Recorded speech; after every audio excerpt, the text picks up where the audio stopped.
যে আপনারা আমাদের সাথে আসেন, আপনারা আমাদের সাথে থাকেন, না হলে আপনারা বেহেশতে যাইতে পারবেন না, তখন এই জিনিসগুলো যখন আপনি সেল করবেন তখন দ্যাট শোজ দ্যাট আপনি ধর্মকে অ্যাকচুয়ালি ব্যবহার করছেন আপনার নিজের গেইনের স্বার্থে, আপনার নিজের স্বার্থে। আমরা যতদিন পর্যন্ত বাংলাদেশের দালালি করতে না শিখবো, বাংলাদেশের মানুষরা, ততদিন পর্যন্ত আমরা কিন্তু এই পন্থার মধ্যেই এই সার্কেলের মধ্যেই ঘুরতে থাকবো। এই পন্থার রাজনীতি আবার এই থেকে আমাদের যতদিন আমরা বের হয়ে না আসতে পারবো বাংলাদেশের নাগরিকরা যতদিন পর্যন্ত বাংলাদেশের রাজনীতিবিদ, বাংলাদেশের রাজনৈতিক দল, বাংলাদেশের রাষ্ট্র সরকার বাংলাদেশের জন্য চিন্তা করা শুরু না করবে, তখনই কিন্তু এই ন্যারেটিভ, বিভিন্ন ধরনের ন্যারেটিভ তৈরি হতে থাকবে। আনফর্চুনেটলি শেখ হাসিনা গত 17 বছরের সমাজ এবং রাজনীতি এত ক্ষতি করে দিয়ে গেছে যে ওদের ছিল 71-এর ন্যারেটিভ, যে 71-কে বেচত। আমি পার্সোনালি ফিল করি যে যখন কোনো রাজনৈতিক দল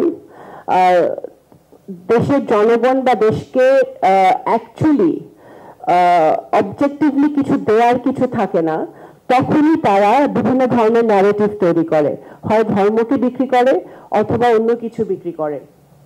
আমি সেটা মনে করি ধর্ম ভিত্তিক রাজনীতি, মানে ইসলামিক পলিটিক্যাল পার্টি থাকতে পারে, এখানে আমি এটাতে কোনো সমস্যা দেখি না।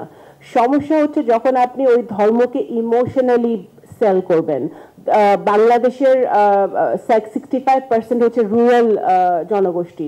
এই রুরাল এরিয়াতে যখন আপনি ধর্মকে সেল করবেন, আপনি বলবেন গিয়ে আপনার ফজরের নামাজের পরে আপনি বের হবেন এবং রাত্রেবেলা আপনি বের হবেন গিয়ে আপনি ঘরে ঘরে মহিলাদেরকে বলবেন যে আপনারা আমাদের সাথে আসেন, আপনারা আমাদের সাথে থাকেন, না হলে আপনারা বেহেশতে যাইতে পারবেন না, তখন এই জিনিসগুলো যখন আপনি সেল করবেন তখন দ্যাট শোজ দ্যাট আপনি ধর্মকে অ্যাকচুয়ালি ব্যবহার করছেন আপনার নিজের গেইনের স্বার্থে, আপনার নিজের স্বার্থে।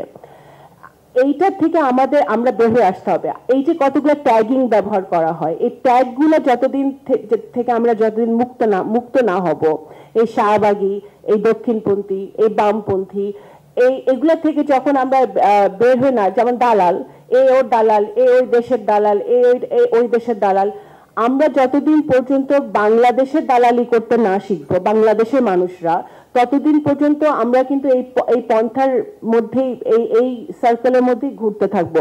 আপনারা খেয়াল করবেন ট্যাগিংটা কোন পর্যায়ে গেছে। আপনাদের 9/11-এর কথা মনে আছে? 9/11-এর পরপর যতগুলো মানে মুভি হয়েছে ইউরোপিয়ান মানে ওয়ারের উপরে, আপনারা দেখবেন সবসময় মুসলমানদেরকে টেররিস্ট করা হয়, but there are other religion people যারা টেররিস্টের কোনো সংজ্ঞা নাই। যারা সন্ত্রাসী তারা সন্ত্রাসী। এখন এইটা তো ট্যাগিং করা হয়েছে, এটা আমি ব্যক্তিগতভাবে মনে করি এটা খুবই অন্যায্যভাবে ট্যাগিং করা হয়েছে। সুতরাং আমাদের দক্ষিণপন্থী বা বামপন্থী না থেকে আমাদের যখন বাংলাদেশের শিক্ষা, স্বাস্থ্য, কর্মসংস্থান, নিরাপত্তা সব বিষয় যখন আপনি অবজেক্টিভলি চিন্তা করবেন, তখন কিন্তু আপনার ধর্মের কথা মাথায় আসবে না, তখন আপনার মাথায় আসবে কি পলিসি নিলে আমার সব ধর্ম বর্ণের লোক নিরাপদ থাকবে।